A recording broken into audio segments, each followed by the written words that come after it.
नमस्कार. जय शिवराय. आजचा विषय आहे विसर्जन की विटंबना. थोडा वेगळा टॉपिक आहे, पण एक महत्वाचा विषय मी घेतलेला आहे आणि या व्हिडिओवरून मला फक्त काही प्रश्न विचारायचे आणि त्या प्रश्नावर आपण चिंतन करावं अशी अपेक्षा आहे. लोकमान्य टिळकांनी 2 उत्सव सुरू केले जे आपणास माहित आहे. एक सार्वजनिक गणेशोत्सव आणि शिवजयंती. ज्यावेळेस त्यांनी गणेशोत्सव सुरू करण्याची घोषणा केली त्यावेळेस काही विचारवंतांनी म्हणा किंवा समाजसुधारकांनी एक चेतावणी दिली, एक प्रश्न विचारला लोकमान्य टिळकांना की आपण हा गणेशोत्सव सार्वजनिकरित्या साजरा करू नये, कारण त्याच्यामध्ये धोका आहे, त्याचं पावित्र्य अशा पद्धतीने गणपतीचं पावित्र्य रस्त्यावर आणून कमी होण्याची त्यांना चिंता वाटत होती, म्हणून त्यांनी ती सूचना केली होती. अर्थात लोकमान्य टिळकांनी या सूचनेकडे दुर्लक्ष केलं आणि त्याचं कारणही तसंच होतं, कारण ती सूचना जरी एका अर्थाने योग्य असली तरी त्यावेळेस लोकमान्य टिळकांसमोर एक महत्वाचा विषय होता, तो म्हणजे इंग्रजांविरुद्ध, ब्रिटिश साम्राज्याविरुद्ध लोकांना प्रेरित करणं, स्वातंत्र्य मिळवण्यासाठी, स्वराज्य मिळवण्यासाठी. आणि त्यावेळेस ते योग्य होतं आणि म्हणून त्यांनी सार्वजनिक गणेशोत्सव सुरू केला. आपणास सगळ्याच माहितीच आहे. त्या पद्धतीने गणेशोत्सवाची सुरुवात झाली. त्यानंतर पुढे ती कंटिन्यू झाली.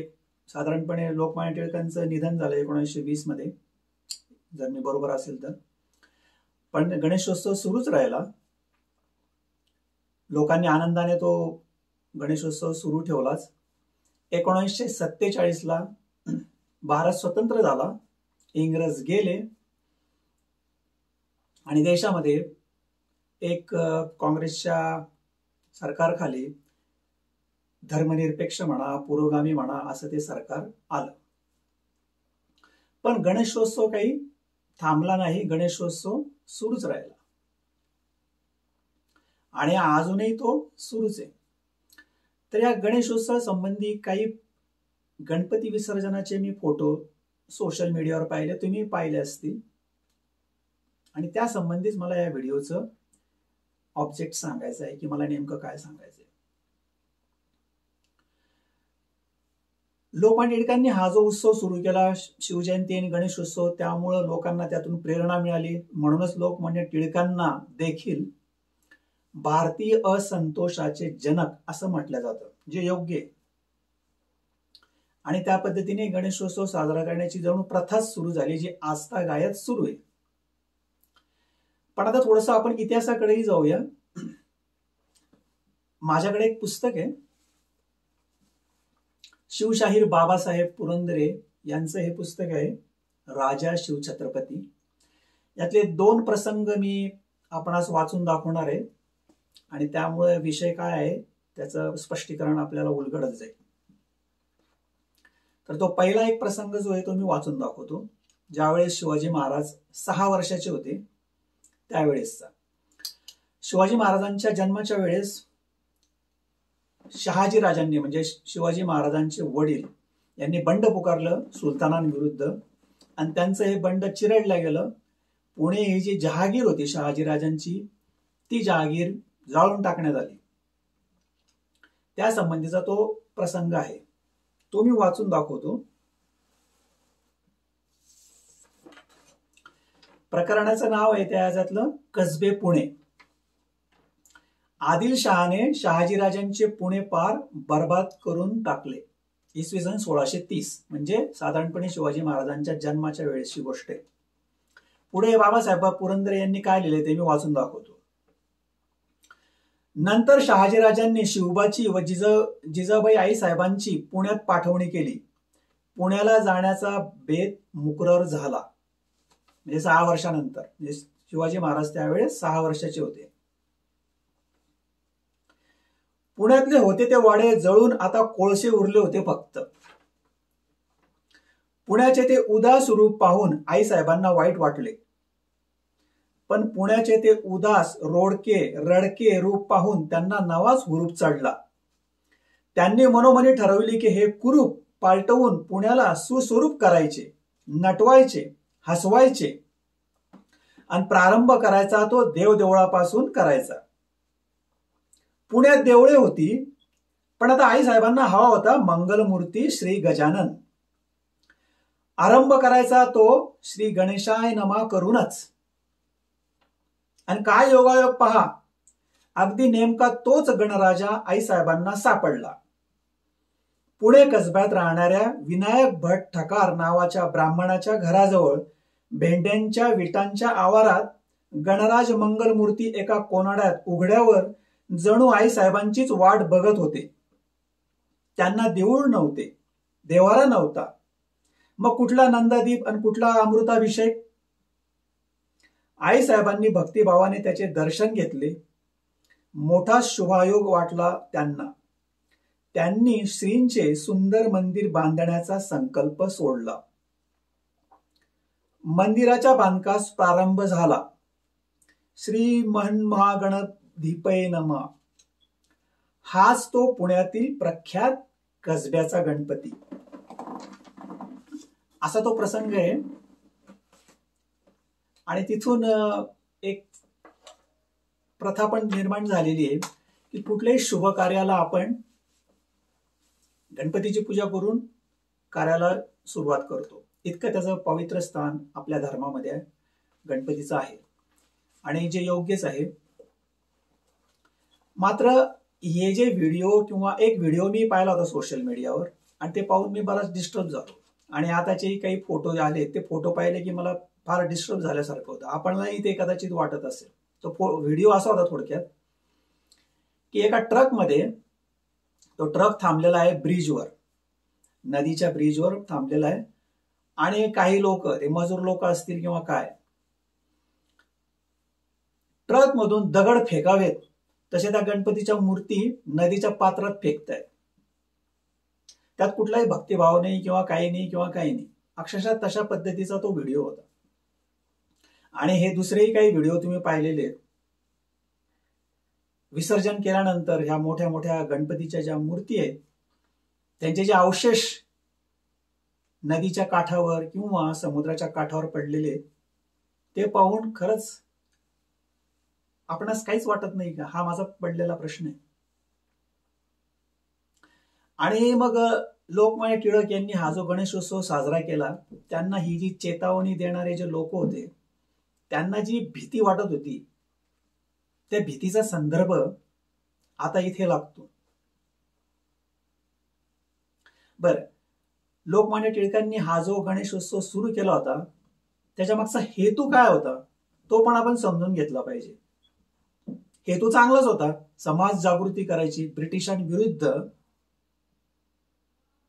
आपल्या जनतेला प्रेरित करायचं, स्वराज्य मिळवण्यासाठी हा त्यांचा हेतू होता. तो 1947 सालापर्यंत साध्य पण झाला आणि देश स्वतंत्र झाला.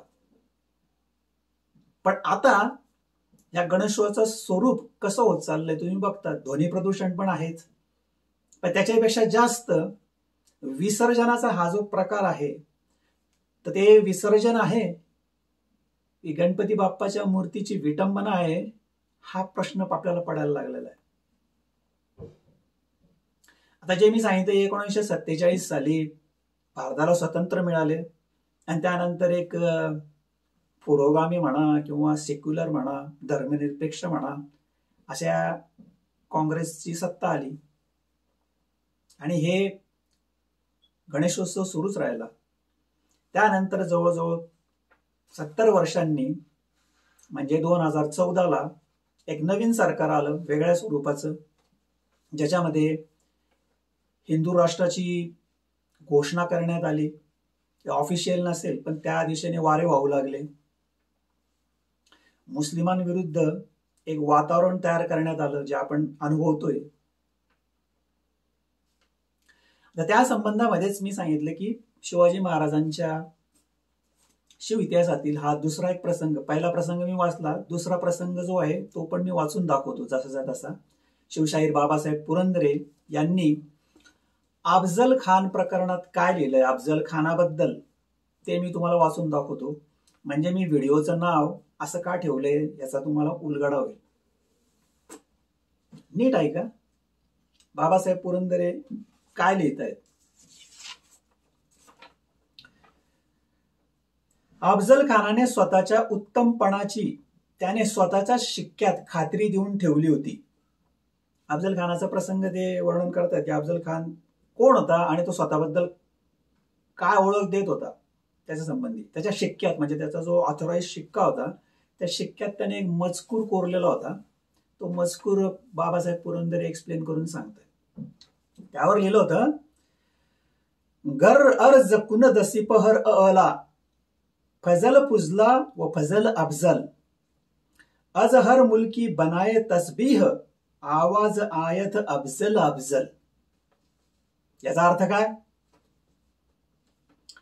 जर उच्च स्वर्गाला इच्छा झाली की उत्तम माणसाची उत्तमता आणि अफजल खानाची उत्तमता याची तुलना करून दाखवावी तर प्रत्येक ठिकाणाहून जप माळेतील अल्लाह अल्लाह या आवाजाऐवजी अफजल अफजल हा सर्वात उत्तम माणूस आहे असा आवाज येईल.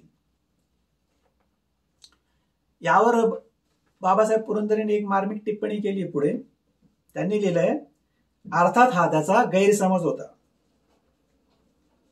पुढे त्यांनी लिहिलेलं आहे, अफजल खान अतिशय उग्र स्वभावाचा होता. विजापूरच्याच अफजलपूर भागात त्याच स्वतःबद्दल तो म्हणतो, कातिले मुतरमरिदान व काफिरान सिकंदरे बुनियादे बुतान म्हणजे काफिर व बंडखोर यांची कत्तल करणारा व मूर्तीचे पाये उखडून काढणारा. दुसऱ्या एका शिलालेखात अफजल खान म्हणतो, दीनदार कुफ्र शिकन दीनदार बुत शिकन. परत एकदा वाचतो, दीनदार कुफ्र शिकन दीनदार बुत शिकन म्हणजे धर्माचा सेवक व काफिरांना तोडणारा, धर्माचा सेवक व मूर्ती फोडणारा. असा कोण? अफजल खान. ही ओळख त्याने स्वतःच दिलेली आहे की तो कोण आहे? मूर्ती फोडणार आहे. आणि आपल्याला माहिती आहे की अफजल खान ज्यावेळेस स्वराज्यावर चालून आला त्यावेळेस तो तुळजापूर मार्गे आला आणि भवानी देवीवर त्याने घाव घातले, मूर्ती फोडली, असं काही तो आपण इतिहास माहिती. आणि आता हा संदर्भ आपल्याला असा घ्यायचा एक प्रकारे की अफजल खान हा मूर्ती फोडणारा होता, त्या मूर्तींची विटंबना करणार होता. शिव इतिहासाच्या पाठीमागे म्हणजे इस्लामी राजवटीमध्ये आपल्याला असे प्रसंग जागोजागी आढळतात इतिहासामध्ये की या सुलतानांनी देवळे फोडली, मूर्ती फोडल्या, त्यांची विटंबना केली. बरोबर ना? आणि मी सांगितलं की 1947 साली एक धर्मनिरपेक्ष राज्य आलं होतं, ते गेलं. आता 2014 पासून एक नवीन सरकार आलेलं आहे ज्यात आपण हिंदू राष्ट्राची आपण घोषणा करत आहोत. आणि मग मला एक प्रश्न पडतो की आता ज्यावेळेस या गणपती विसर्जनाच्या ह्या ज्या मूर्ती आहेत, अर्धवट विसर्जन केल्यानंतर त्याचे जे अवशेष असतात ते पाहून आपल्याला काहीच कसं वाटत नाही. ही कुठली भक्तिभाव आहे आपला? याच्यावर आपण चिंतन करणार आहोत का नाही? तुम्ही म्हणाल त्यात काय, त्यात ही तर एक आपल्या धार्मिक विधीचाच भाग आहे की गणपतीची आपण पूजा केल्यानंतर त्याचं विसर्जन करतो. त्याच्यामध्ये त्यात काहीतरी अध्यात्म असणार म्हणून ते विसर्जनाचाही विधी दिलेला आहे. विसर्जन या धार्मिक विधीचाच भाग आहे. त्या पद्धतीने आम्ही ते विसर्जन करतो. नदीत करतो, समुद्रात करतो, विहिरीत करतो, ओढ्यात करतो. हा धार्मिक विधीच आम्ही पाळतोय. याच्यात काय प्रॉब्लेम आलेला आहे? प्रॉब्लेम हा आहे की ते विसर्जन विधीपूर्वक झालंय का नाही याची जबाबदारी आपली आहे का नाही. विसर्जन धार्मिक विधी हे बरोबर आहे, पण त्यानंतर त्या मूर्तीचे जे अवशेष अशा पद्धतीने त्यांची अवस्था होते त्याची जबाबदारी आपलीच आहे ना. याच्यावर आपण चिंतन करणार आहात का नाही हा प्रश्न आहे. तुम्ही म्हणाल मूर्तीमध्ये तर काही देव नाहीये, मग या लेवलला जर तुम्ही, कारण काही लोकांचं म्हणणं आहे की देव हा मांडण्यावर आहे, म्हणून आम्ही त्या गोष्टीचा विचार करत नाही की देवाला विसर्जन केलं की विषय संपला. पण मग जर तसा युक्तिवाद असेल तर आपण त्या आध्यात्मिक लेवलला पोहोचलो आहोत का, की मूर्ती पूजेच्याही पलीकडे आपण जाऊन पोहोचलो आहोत, की प्रत्येक गोष्टीकडे आम्ही देव या रूपात पाहतो, नुसत्या मूर्तीतच नाही तसं इकडे आम्हाला देव दिसतो. पण तशा पातळीवर आपण पोहोचलो आहोत का. एक ओशो यांच्या प्रवचनामध्ये मी एक गोष्ट ऐकली होती, फार पूर्वी ऐकली होती, त्यामुळे ती नेमकी कशी मला नीट आठवत नाही, पण त्याचा सारांश मी अशा पद्धतीने सांगतो की एक योगी पुरुष असतो, म्हाताराचा संन्यासी असतो तो, आणि प्रवासाला निघालेला असतो तो. वेगवेगळ्या ठिकाणाहून जात असताना एका वाळवंटातून म्हणा, एका निर्जन एरियातून त्याचं जाणं होतं. त्याच्याकडे एक झोळी असते आणि झोळीमध्ये एक मूर्ती असते, त्याची पूजेचं थोडंसं साहित्य असते त्याच्यामध्ये, योगी पुरुष असल्यामुळे. रात्र पडते आणि रात्री तो एका ठिकाणी झोपतो, आजूबाजूला काहीच नसतं, आणि रात्री त्याला थंडी वाजायला लागते खूप. आजूबाजूला तर काहीच नसतं सहारा, थंडीने अशी परिस्थिती येते की आपण आता काय करावं हे त्याला सुचत नाही. अशा वेळेस तो झोळीतून ती मूर्ती काढतो. ती मूर्ती बुद्धाची असते का कोणाची असते माहिती, मूर्ती असते तिथे ज्याची तो पूजा करणार असतो. ती लाकडी मूर्ती असते आणि त्याला थंडी खूप वाजत असते, तर ती मूर्तीच तो पेटवतो. ती लाकडाची मूर्ती जेव्हा जळायला लागते त्याच्या आगीमध्ये तो जरा मग बाजूला शेकोटी सारखा असल्यामुळे झोपतो. त्या उभेमुळे तो रात्र मध्यरात्री त्याला जी जाग आलेली असते ती जाग होऊन जाते. पहाटे उठतो आणि पहाटे उठल्यावर त्याच्या लक्षात येतं की आता आपल्याला पूजा करायची आहे, पण मूर्ती कुठे आहे.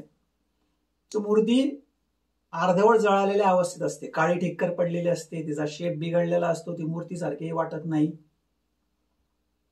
पण ती मूर्ती ठेवतो, तिच्या पुढे पूजेच्या साहित्याने चार फुलं वाहतो आणि त्या मूर्तीला भक्तिभावाने नमस्कार करतो. अशी ती गोष्ट ओशोंनी सांगितलेली.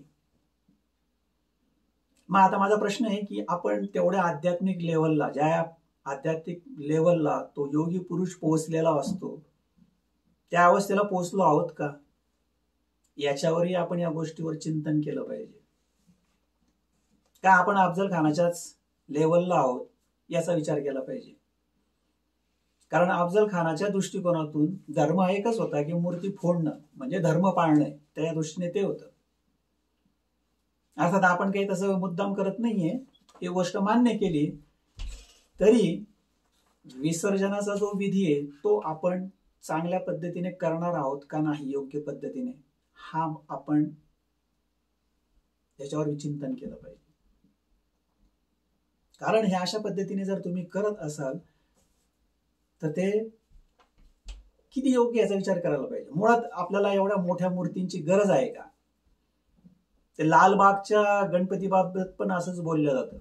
त्याच्याबद्दल मी एक गमतीदार कार्टून एक बघितलं होतं, एक व्यंगचित्र बघितलं होतं की लालबागच्या त्या गर्दीमध्ये दर्शनाला गेलेला एक भक्त धक्के खाऊन जेव्हा घरी येतो तेव्हा घरातला तो छोटा गणपती, छोटी मूर्ती त्या भक्ताला विचारते की